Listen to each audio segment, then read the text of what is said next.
मी एक मध्यमवर्गीय कुटुंबातून आहे. 2 वर्षांपूर्वी आम्ही भाड्याच्या घरात राहत होतो. आमचे घर पहिल्या मजल्यावर होतं आणि खाली घरमालकीन आपल्या विधवा बहूबरोबर राहत होती. बहूचं नाव मनीषा होतं. तिचं वय सुमारे 32 वर्ष असावं. 8 वर्षांपूर्वी तिच्या पतीचा अपघातात मृत्यू झाला होता. त्यावेळी मनीषा भाभी गर्भवती होत्या जेव्हा त्यांच्या पतींचं निधन झालं. त्यांचा एक 8 वर्षांचा मुलगा आहे जो हॉस्टेलमध्ये राहतो आणि त्या स्वतः एका शाळेत शिक्षिका होत्या. मी त्यांना मनीषा भाभी म्हणायचो. मनीषा भाभी खूप चांगल्या आणि शांत स्वभावाच्या होत्या. मला त्या खूप आवडत होत्या.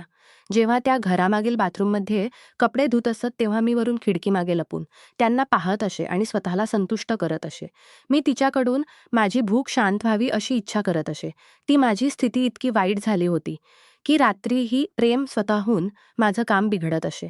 एक दिवस वर पाईट झाली होती की रात्रीही स्वतःहून येण्याच्या कारणाने मी खाली घरामागील बाथरूममध्ये न्हायला गेलो. जसजसा दरवाजा बंद केला तसतसा तो बंद होत नव्हता. लाकडाचा दरवाजा पाण्यामुळे फुगला होता. मी विचार केला, या बाजूला कोण येणार नाही म्हणून लवकर न्हावून घेतो. मनीषा भाभी शाळेला गेल्या असतील आणि त्यांची सासू झोपलेली असेल. मी दरवाजा तसाच ठेवला आणि न्हायला लागलो. अचानक माझी नजर दरवाजामागे लटकलेल्या कपड्यांवर गेली. सकाळी लवकर शाळेला जाण्याच्या घाईत मनीषा भाभी कपडे शाळेतून आल्यावर धुतात. संपूर्ण बाथरूम त्यांच्या कपड्यांच्या इत्राच्या सुगंधाने महकत होतं. त्या वासाने मी पागल होत होतो.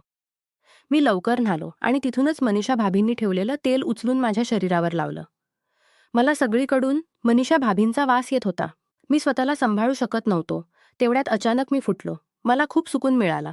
त्या दिवशी मला खूप बरं वाटलं. आता मी रोज खालील बाथरूममध्ये जाऊन न्हायला लागलो. पण एक दिवस तिथे मनीषा भाभींचे कपडे मिळाले नाहीत. मला शंका आली की कदाचित त्यांना भनक लागली असेल म्हणून त्यांनी आपले कपडे घेऊन गेल्या असतील. दुसऱ्या दिवशी दुपारी जेव्हा मी न्हायला गेलो तेव्हा तिथे एक खूप सुंदर फुलांचा तौलिया लटकत होता. मी खुश झालो आणि त्या तौलियाला स्वतःभोवती गुंडाळायला लागलो. त्यावेळी मी वेड्यासारखा तौलियाला चिकटून राहिलो होतो की तेवढ्यात कोणीतरी दरवाजा उघडला. मी मजेत डोळे बंद करून माझं काम करत होतो. अचानक डोळे उघडले तर समोर मनीषा भाभी उभ्या होत्या. मी विसरलो होतो की आज शनिवार आहे आणि त्या लवकर येतील. मी घाबरलो. त्या मला रागाने पाहत होत्या. आपला तौलिया माझ्याकडून हिसकावून घेतला आणि रागाने पाहत चालल्या गेल्या. माझं सगळं शरीर सुकून गेलं. मी लवकर बाहेर आलो आणि वर चढलो. मला वाटलं की त्या कुठे माझ्या आईकडे गेल्या नसतील. मी सारा दिवस घाबरत राहिलो आणि छतावर फिरत राहिलो की जर त्या आल्या तर मी तिथेच माफी मागून घेईन. संध्याकाळी खालीहून एक मूल मला बोलावायला आलं, जे मनीषा भाभींकडे ट्युशन घ्यायचं. त्यानं सांगितलं, "मॅडम तुम्हाला बोलावत आहेत," की मनीषा भाभींच्या पायांना पकडून माफी मागेन. मी पाहिलं की खाली कोणी नाही. मनीषा भाभींची सासू सत्संग ऐकायला गेल्या होत्या आणि ट्युशनची त्यांनी सुट्टी केली होती. जेव्हा मी मनीषा भाभींच्या खोलीत गेलो तेव्हा पाहिलं की त्यांनी एक गुलाबी रंगाचा नाईट गाऊन घातला होता. त्या एका टेबलावर बसून काहीतरी लिहित होत्या.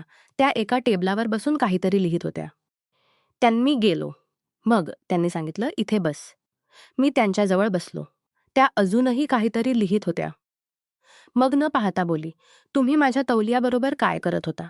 मी उत्तर दिलं, "माझ्याकडून चूक झाली मनीषा भाभी. मला माफ करा." मनीषा भाभींनी सांगी, "हे विचारत नाहीये. आधी सांग की तुम्ही माझ्या तौलियाने काय करत होता? रोज बाथरूममध्ये माझे कपडे असत तेव्हा तुम्ही त्यांच्याबरोबर असंच करत होता का?" त्यांच्या तोंडून ही गोष्ट ऐकून मला खूप विचित्र वाटलं. मग मी थोडा मुक्त झालो. मनीषा भाभींनी सांगितलं, "मी तुझ्या आईला सांगू का?" मी म्हणालो, "भाभी, कृपया सांगू नका. कृपया या गोष्टीबद्दल तुमचं तोंड बंद ठेवा." मनीषा भाभी हसल्या आणि म्हणाल्या, "तोंड बंद करायचं असेल तर करा ना."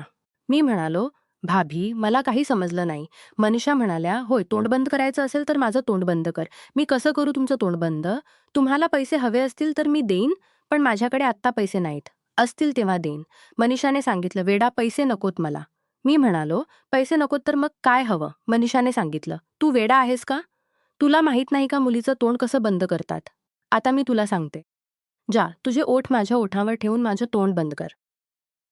मी मनीषा भाभींची गोष्ट ऐकून वेडा झालो आणि घाबरत घाबरत त्यांच्याकडे जायला लागलो. त्या एकदम उडून माझ्याशी चिकटल्या आणि माझे ओठ चुंबन घ्यायला लागल्या. जवळपास 10 मिनिटं त्यांनी मला चुंबन दिलं. मग त्या माझ्या गळ्यात अडकल्या आणि बोली, "पियुष, मी खूप एकटी आहे. 7 वर्षांपासून प्रेम केले झाले आहे. माझी तहान भागव. मी सारी आयुष्य तुझी होऊन राहेन. या तहानलेल्या आयुष्यात प्रेम भर. मी वेडी होत आहे." मी म्हणालो, "मनीषा भाभी, मी तुझ्यावर प्रेम करतो." मनीषा भाभींनी सांगितलं, मीही तुझ्यावर प्रेम करते यार.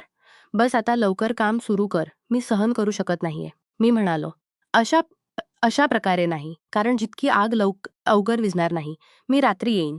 मागचा दरवाजा उघडून ठेव. मी खोलीत येईन. हे सांगून मी त्यांच्या खांद्यावर हात ठेवला आणि सहलावत मानेवर घेऊन गेलो. दोन्ही हातांनी त्यांचा चेहरा पकडला आणि चुंबन घ्यायला लागलो. खूप दिवसांची तहानलेली होत्या त्या. मग काही वेळाने मी माझ्या खोलीत चाललो गेलो, हे बोलत की रात्री येईनच. रात्रीचे 12 वाजले. घरात सगळे झोपले होते. मी चोरून पायऱ्या उतरलो आणि मागच्या दरवाजापाशी पोहोचलो. दरवाजा थोडासा उघडा होता. मी आत शिरलो आणि हळूहळू मनीषा भाभींच्या खोलीत पोहोचलो. खोलीत फक्त एक 0 वॉटचा बल्ब जळत होता. फक्त एक पातळशी साडी गुंडाळलेली. जसजसा मी आत आलो तसंच त्या उठल्या आणि माझ्याशी लिपल्या. आला माझा राजा ये. आज सारी रात्र तू माझी कसर काढशील ना? मी त्यांना गोदीत घेतलं आणि बेडवर टाकलं. सगळे कपडे एका बाजूला केले. नजारा खूपच कमालाचा होता. मी त्यांना पाहतच राहिलो. त्यांच्याजवळ जाऊन मी माझा हात त्यांच्या शरीरावर फिरवायला लागलो. मी त्यांच्यावर गेलो आणि त्यांना चुंबन घ्यायला लागलो. त्या वेड्यासारखा माझे केस सहलावत होत्या. मी त्यांच्या गळ्याखाली हात फिरवला. त्या वेडी होऊन उठल्या आणि बोली, असंच करत राहा. वर्षानुवर्षे मी एकटी होतो. आता जाऊन चैन मिळालं. मी मनीषाला सांगितलं, मी काम सुरू करतो आहे. बस तुझा आवाज दाबून ठेव. मनीषाने होकारार्थी डोके हलवलं आणि आपल्या तोंडावर हात ठेवला. मी एक झटका दिला आणि काम सुरू झालं. मनीषाच्या श्वासा वेगवान होत्या. आवाज दाबत त्या वेगाने श्वास घ्यायला लागल्या. मीही थांबायचं नाव घेत नव्हतो, कारण असा प्रसंग पुन्हा मिळेल का माहीत नाही. मनीषा मला थांबवायचा प्रयत्न करू लागली. तिने सांगितलं, पियुष थोडा वेळ थांब. माझे पाय दुखू लागले आहेत आणि मी थकलो आहे. मी म्हणालो, अरे मनीषा राणी, माझी प्यारी भाभी, अजून तर मजा यायला सुरुवात झाली आहे आणि तुझे पाय दुखू लागले. थोडा संयम ठेव. सगळं ठीक होईल थोड्या वेळात. हे बोलत मी सतत माझं काम करत राहिलो.